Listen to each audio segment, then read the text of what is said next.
Hi, you're watching a very special session of Agenda Oni right here at the World Economic Forum, or as they like to call it here, WEF 2019 in Davos. And it always gives me great pleasure. You know, you feel like a tiny ant walking around the Congress Center, that's the hub of World Economic Forum.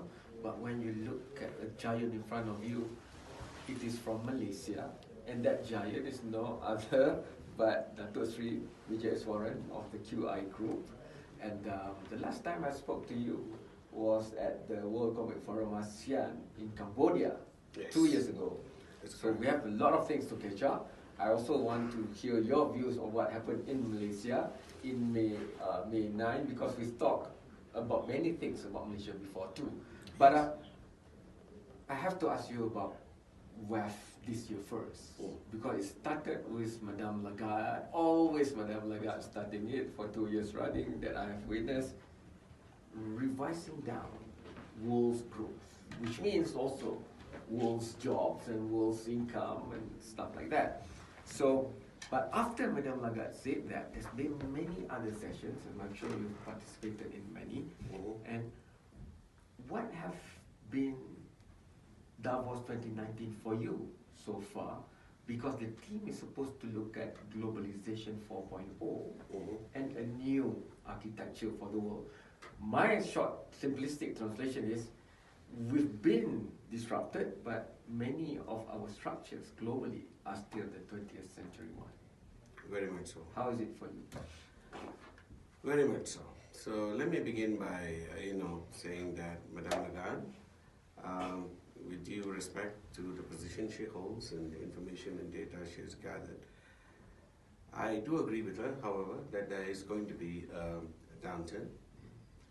But at the same time, I would like to contend that a lot of the issues or the data that has been gathered is not anymore at the same pace or the same depth as it used to be. Okay. Today, one of the catchphrases is gig economy, and I happen to have spoken about that just the day before yesterday. Okay. And the gig economy has taken on a major role, even in our part of the world, but primarily so in the first world. In the emerging markets, it is actually the fastest growing area of growth. Now, because of the gig economy, you really cannot see the employment the way you used to. Correct. Because gig economy essentially, to define it, is people who are doing jobs in between. Yeah. A gig, meaning a contract position, in other words. So Uber drivers, for instance, example, Grab drivers, and a whole range of Airbnb people who involve in businesses of one kind or another. They are all gig. And they don't turn up on any economic markers. And therefore, if there is unemployment ratio of some kind, then the gig factor does not come into play anymore. So at the same time, let's take into account the millennials. Yes. Now, this is interesting because the millennials have changed the way that we have to perceive work. The future of work is going to be defined by the millennials. Millennials don't look for the same things we do, or we did in our generation, or at least definitely in mine. They're not interested in getting a car, is one of the first things that we thought about in our time, or a house, or security, or things of this nature.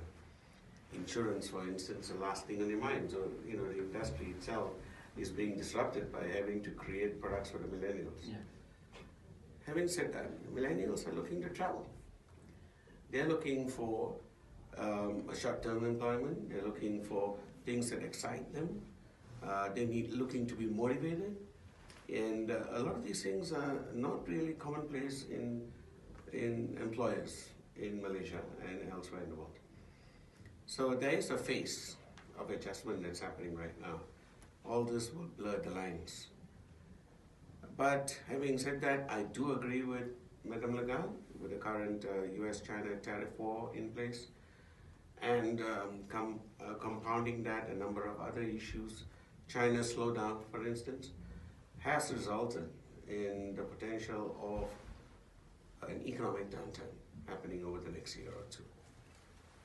What would that mean for Malaysia?